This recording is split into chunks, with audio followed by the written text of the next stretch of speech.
Hi ಗೆಳೆಯರೇ, ಎಲ್ಲರಿಗೂ ನಮಸ್ಕಾರ. ಇಂಡಿಯಾ ವರ್ಸಸ್ ಶ್ರೀಲಂಕಾ T20 ಸರಣಿ ವೇಳಾಪಟ್ಟಿ ಪ್ರಕಟ. ಈ ಪಂದ್ಯ ಎಲ್ಲಿ, ಯಾವಾಗ, ಎಷ್ಟು ಗಂಟೆಗೆ ಆರಂಭ, ಹೀಗೆ ಇದರ ಬಗ್ಗೆ ಹೇಳುತ್ತೇನೆ. ನಮ್ಮ ವಿಡಿಯೋ ಇಷ್ಟವಾದರೆ ಲೈಕ್ ಮಾಡಿ ಮತ್ತು ಸಬ್ಸ್ಕ್ರೈಬ್ ಮಾಡಿ. ಭಾರತೀಯ ಕ್ರಿಕೆಟ್ ಪ್ರಿಯರಿಗೆ ಒಳ್ಳೆಯ ಸುದ್ದಿ ಬಂದಿದೆ. ಶ್ರೀಲಂಕಾ ಪ್ರವಾಸಕ್ಕಾಗಿ ಭಾರತ ತಂಡದ ವೇಳಾಪಟ್ಟಿಯನ್ನು ಪ್ರಕಟಿಸಲಾಗಿದೆ. ಭಾರತ ತಂಡ ಶ್ರೀಲಂಕಾ ಪ್ರವಾಸ ಕೈಗೊಳ್ಳಲಿದ್ದು, ಅಲ್ಲಿ T20 ಮತ್ತು ಏಕದಿನ ಸರಣಿಗಳಲ್ಲಿ ಭಾಗವಹಿಸಲಿದೆ. ಭಾರತ ತಂಡ ಪ್ರಸ್ತುತ 5 ಪಂದ್ಯಗಳ T20 ಸರಣಿಗಾಗಿ ಜಿಂಬಾಬ್ವೆ ಪ್ರವಾಸ ಮುಗಿಸಿದೆ. ಇದರ ನಂತರ ಟೀಮ್ ಇಂಡಿಯಾ ಶ್ರೀಲಂಕಾ ಪ್ರವಾಸ ಕೈಗೊಳ್ಳಲಿದ್ದು, 3 ಪಂದ್ಯಗಳ T20 ಸರಣಿ ಜುಲೈ 26ರಿಂದ ಆರಂಭವಾಗಲಿದೆ.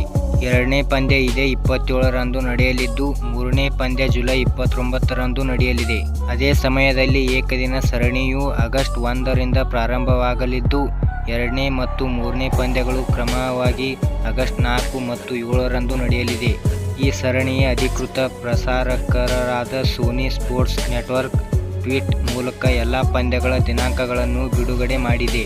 T20 ಪಂದ್ಯಗಳು ಶ್ರೀಲಂಕಾದ ಪಲೆಕೆಲೆ ಹಾಗೂ ಏಕದಿನ ಪಂದ್ಯಗಳು ರಾಜಧಾನಿ ಕೊಲಂಬೋ ಮೈದಾನದಲ್ಲಿ ನಡೆಯಲಿದೆ. T20 ಪಂದ್ಯಗಳು ಸಂಜೆ 7 ಗಂಟೆಗೆ ಶುರುವಾದರೆ, ಏಕದಿನ ಪಂದ್ಯಗಳು ಮಧ್ಯಾಹ್ನ 2:30ರಿಂದ ಆರಂಭವಾಗಲಿದೆ. ಮುಖ್ಯ ಕೋಚ್ ಅಭಿಯಾನ ಶುರು. ಇತ್ತೀಚೆಗೆ ನೂತನ ಮುಖ್ಯ ಕೋಚ್ ಆಗಿ ನೇಮಕಗೊಂಡ ಗೌತಮ್ ಗಂಭೀರ್ ಅವರ ನೇತೃತ್ವದಲ್ಲಿ ಭಾರತ ಮೊದಲ ದ್ವಿಪಕ್ಷೀಯ ಸರಣಿಯನ್ನಾಡಲಿದೆ. ಈ ಸರಣಿಯೊಂದಿಗೆ ಗಂಭೀರ್ ತಮ್ಮ ಮುಖ್ಯ ಕೋಚ್ ಅಭಿಯಾನದ ಶುರು ಮಾಡಲಿದ್ದಾರೆ. ಮುಖ್ಯವಾಗಿ ಇದು ಮುಖ್ಯ ಕೋಚ್ ಆಗಿರುವ ಗಂಭೀರ್ ಅವರ ಮೊದಲ ವಿದೇಶಿ ಪ್ರವಾಸವಾಗಿದೆ. T20 ಸರಣಿ ವೇಳಾಪಟ್ಟಿ ಹೀಗಿದೆ. ಮೊದಲ ಪಂದ್ಯ ಜುಲೈ 26, ಎರಡನೇ ಪಂದ್ಯ ಜುಲೈ 27, ಮೂರನೇ ಪಂದ್ಯ ಜುಲೈ 29. ಸ್ಥಳ ಪಲೆಕೆಲೆ ಅಂತಾರಾಷ್ಟ್ರೀಯ ಕ್ರಿಕೆಟ್ ಸ್ಟೇಡಿಯಂ, ಪಲೆಕೆಲೆ. ಏಕದಿನ ಸರಣಿ ವೇಳಾಪಟ್ಟಿ. ಮೊದಲ ಪಂದ್ಯ ಆಗಸ್ಟ್ 1, ಎರಡನೇ ಪಂದ್ಯ ಆಗಸ್ಟ್ 4, ಮೂರನೇ ಪಂದ್ಯ ಆಗಸ್ಟ್ 7. ಸ್ಥಳ ಆರ್.